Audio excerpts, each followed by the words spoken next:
Bismillahirrahmanirrahim. Assalamualaikum warahmatullahi wabarakatuh. Waalaikumsalam warahmatullahi wabarakatuh. Kembali lagi bersama Pondasi Podcast Mandua alias ini. Hari ini tanggal 2 Mei kita memperingati Hari Pendidikan Nasional. Bersama kita Bapak Kepala Madrasah, Bapak Dr. Haji Muhammad Irhamzudi, SPD MPD. Kita akan membahas terkait dengan pendidikan masa kini, tantangan dan juga harapan masa depan, dan juga tema yang diangkat pada Hari Pendidikan tahun 2026 ini. Selamat pagi Pak Irham. Selamat pagi, Assalamualaikum warahmatullahi wabarakatuh. Ya. Hari ini bertepatan dengan Hari Pendidikan Nasional. Kalau dari temanya sudah disebarluaskan oleh Dinas Pendidikan, bahwasanya tema untuk Hari Pendidikan Nasional tahun ini adalah menguatkan partisipasi semesta, mewujudkan pendidikan bermutu untuk semua. Ya, betul. Nah, ya.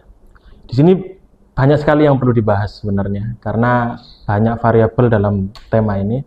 Mungkin bisa dijelaskan sedikit tentang terkait tema ini. Assalamualaikum warahmatullahi wabarakatuh. Hari ini bangsa Indonesia sangat berbahagia karena negara kita adalah negara yang begitu intens hadir di tengah-tengah masyarakat, khususnya pada dunia pendidikan. Pemerintah menetapkan hari ini sebagai hari nasional, 2 Mei, pendidikan nasional. Itu artinya bahwa pemerintah begitu sangat peduli kepada hari-hari besar di negara kita. Ada banyak hari yang diperingati. Bahkan Indonesia barangkali negara yang sering memperingati hari-hari yang penting ya. Tidak sebagaimana negara yang lain ya. Biasanya negara lain itu hanya hari kemerdekaannya. Tapi Indonesia luar biasa, termasuk Hari Pendidikan Nasional yang kita peringati hari ini. Temanya menarik ya, meningkatkan partisipasi semesta. Ini artinya bahwa pendidikan itu tidak akan berhasil kalau tidak ada partisipasi bersama ya. Semesta itu seluruh komponen yang ada di negara kita harus bahu-membahu ikut serta dalam pendidikan. Mulai dari pejabat, pemerintah, masyarakat, orang tua, siapapun dia yang ada di bumi kita itu harus berpartisipasi aktif untuk mendukung pendidikan ini supaya berhasil, karena tanpa dukungan bersama ya tidak akan berhasil. Maka semuanya harus terlibat sesuai dengan bidangnya masing-masing ya. Untuk apa? Untuk mencapai pendidikan bermutu. Pendidikan bermutu itu adalah pendidikan yang berkarakter, dan hari ini adalah pendidikan yang sesuai dengan digitalisasi dunia sekarang ya. Jadi sekolah sudah harus digitalisasi, tapi karakternya tetap menjadi urutan pertama ya. Untuk semua ini berarti pendidikannya tidak mengenal kasta ya. Jadi siapapun punya hak untuk mendapatkan pendidikan, bahwa pendidikan itu adalah hak dasar ya, kebutuhan dasar primer bagi manusia supaya kalau jasad kita butuh makan, tapi ruh kita butuh pendidikan. Nah, oleh karena itu dengan pendidikan maka peradaban ini akan terus maju. Tanpa pendidikan maka Indonesia tidak berperadaban. Nah, begitulah kira-kira. Sangat menarik memang tema untuk Hari Pendidikan tahun ini, karena banyak menyangkut komponen, mulai dari karena semesta itu kan luas. Hal yang paling kecil sampai hal yang paling kompleks itu termasuk dalam semesta. Nah, tetapi tantangan pendidikan pada masa kini banyak sekali digitalisasi, AI dan lain sebagainya, yang itu membuat yang tadi disampaikan bahwasanya karakter itu perlu. Ya, mungkin untuk bisa membatasi pendidikan sekarang, tantangannya yang paling apa yang mungkin bisa dihadapi? Ya, setiap program termasuk pendidikan pasti memiliki tantangan ya, permasalahan yang harus kita atasi permasalahan itu. Nah, permasalahan pendidikan hari yang pertama adalah ketimpangan akses dan fasilitas. Itu masih kita rasakan bagaimana daerah terpencil masih sangat membutuhkan perhatian pemerintah. Kemudian fasilitas itu banyak sekolah-sekolah madrasah yang perlu sentuhan anggaran yang cukup, sehingga antara daerah dengan perkotaan itu pada akhirnya nanti tidak ada perbedaan dari sisi infrastrukturnya. Kemudian kesenjangan digital itu bagian dari infrastruktur yang harus dipenuhi, maka kesenjangan digital itu harus segera diatasi. Bagaimana daerah-daerah sekolah-sekolah yang mengalami kesenjangan digital agar madrasah itu makin maju, sekolah itu makin maju sesuai dengan peradaban hari ini. Maka kemudian ada program pemerintah yang terbaru oleh Prabowo mengirimkan TV Smart TV ke sekian ratus ribu sekolah di Indonesia. Itu salah satu kecil upaya pemerintah dalam rangka untuk pemerataan digitalisasi. Yang kedua adalah kualitas dan kesejahteraan guru. Itu masih menjadi pertanyaan bagi kita semua. Yang pertama adalah ketika kita membahas soal kompetensi guru, nah ini juga persoalan baru. Bagaimana siswa menjadi hebat kalau gurunya tidak hebat? Ya, betul. Nah, dari guru yang hebat akan melahirkan anak-anak siswa yang hebat. Oleh karena itu, peningkatan kapasitas guru, kompetensi guru harus selalu digelorakan, baik secara mandiri terutama maupun oleh fasilitas negara melalui pelatihan, diskusi, diklat dan sebagainya. Baik yang sifatnya hari ini adalah Zoom banyak dilakukan, itu banyak aplikasi-aplikasi gratis yang bisa diikuti. Kemudian penguasaan teknologi para guru kita juga harus menjadi perhatian. Sehingga guru-guru kita kan ada yang pintar teknologi, ada yang enggak kan ya. Terutama bagi kami-kami yang sudah expired ini ya. Teknologi itu menjadi sesuatu yang sangat mengganggu barangkali begitu ya. Oleh karena itu tidak mengenal usia. Jadi ilmu itu tidak mengenal usia, tua muda, jika mau berupaya, teknologi pun bisa kita kuasai ya. Yang berikutnya adalah kurikulum. Ya, kurikulum yang terus berubah ini juga menyebabkan guru kadang-kadang kecewa atau membingungkan ya, menjadi tidak semangat. Semangat. Kurikulum ini harus relevan ya. Hari ini insya Allah pemerintah terus berbenah bahwa kurikulum itu harus relevan dengan kebutuhan zaman ya, dan juga jangan lupa beban mengajar, beban belajar ya, itu juga harus disesuaikan. Jangan sampai kemudian beban mengajar tinggi, beban belajar siswa juga luar biasa. Ini juga sifat manusiawinya akan menjawab bahwa kami tidak mampu ya. Kemudian permasalahan siswa ini juga jadi persoalan ya. Ada banyak siswa yang masih perlu pembinaan dari sisi karakternya. Kemudian masalah sistemik ya, tentang korupsi di dunia pendidikan ya. Ini tidak pernah selesai ya, terus berganti. Walaupun belum tentu beliau itu yang hari ini kena kasus ya bersalah, tidak.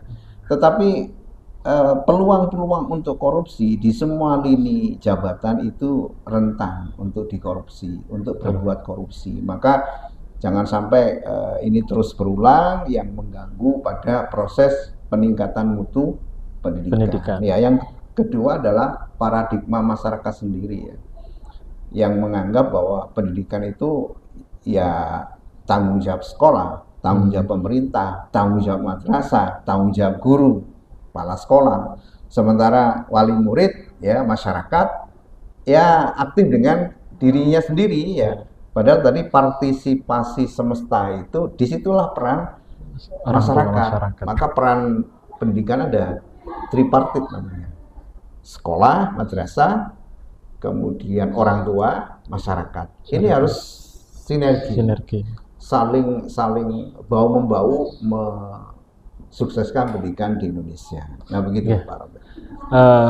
Sebelum melanjut ke pertanyaan selanjutnya, ini ada sedikit isu yang lagi hangat, yang seliuran di sosmed khususnya terkait dengan PD Dikti mau menghapus beberapa jurusan yang tidak relevan.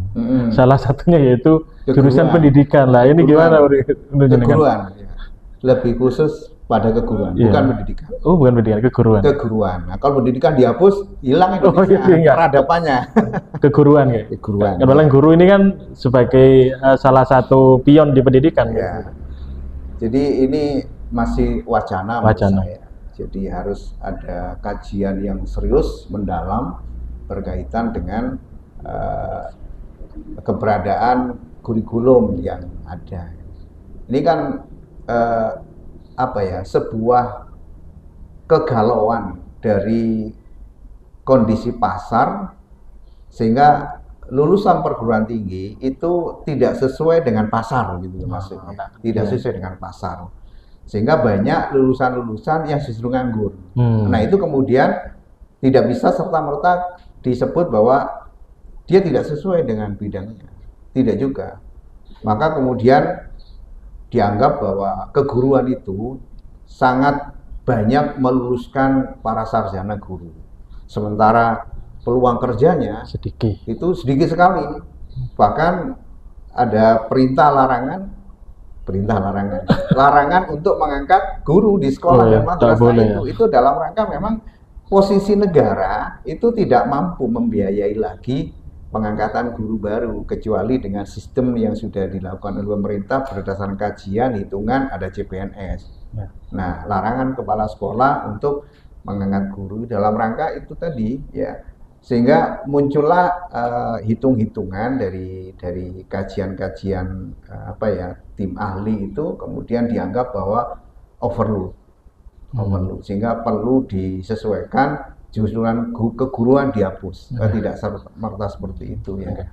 Jadi kalau hanya mengacu kepada peluang kerja yang dibayar pemerintah sedikit, ya tentu terbatas. Tapi bagaimana peran serta masyarakat untuk bisa mendampingi masyarakat melalui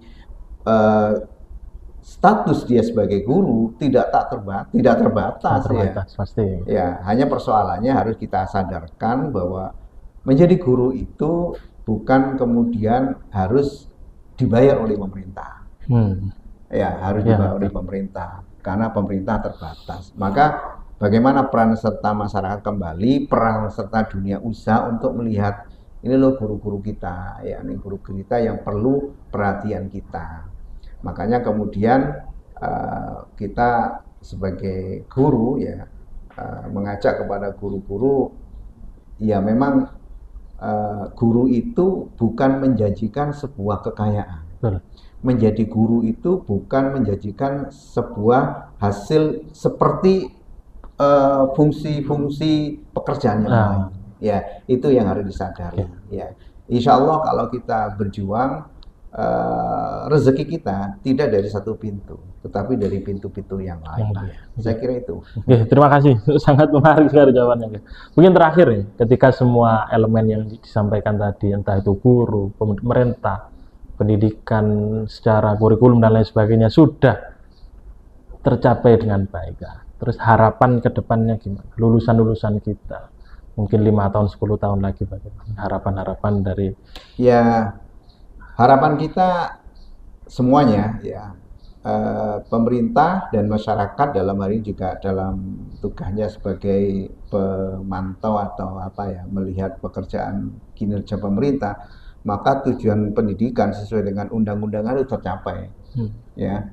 Tercapai bahwa pendidikan itu menjadikan anak-anak yang memiliki karakter yang bagus, ya, memiliki akhlak mulia, kemudian punya kapasitas yang bagus, sehingga ini bisa menjadi pendidikan yang berkelas. Nah, itu keinginan kita, pendidikan yang berkelas, bahkan berkelas dunia. Berkelas dunia itu ya salah satunya adalah digitalisasi. Sehingga Indonesia memiliki kuat dari sisi penguatan karakter, maka digitalisasi sebagai produk terbaru hari ini ya, maka harus masuk kepada dunia pendidikan. Sehingga pendidikan tidak tertinggal dengan kondisi yang dibutuhkan oleh dunia kerja, oleh dunia publik, oleh ruang publik. Nah, seperti itu. Pinter teknologi dari kemampuan yang sudah dimiliki, tetapi karakternya tidak terbantahkan lagi. Yang itu maksud saya. Iya. Ya. Mungkin karena waktunya terbatas, gitu. Terima kasih Pak Iram atas jawaban-jawaban yang sangat menarik. Ini sebagai bentuk kita memberikan opini kepada pemerintah dan juga masyarakat, ya. Sumbangsi pemikiran. Sekian dari kami. Kurang lebihnya mohon maaf. Assalamualaikum warahmatullahi wabarakatuh. Selamat Hari Pendidikan Selamat Hari Nasional Pendidikan Nasional tahun 2026. Nah.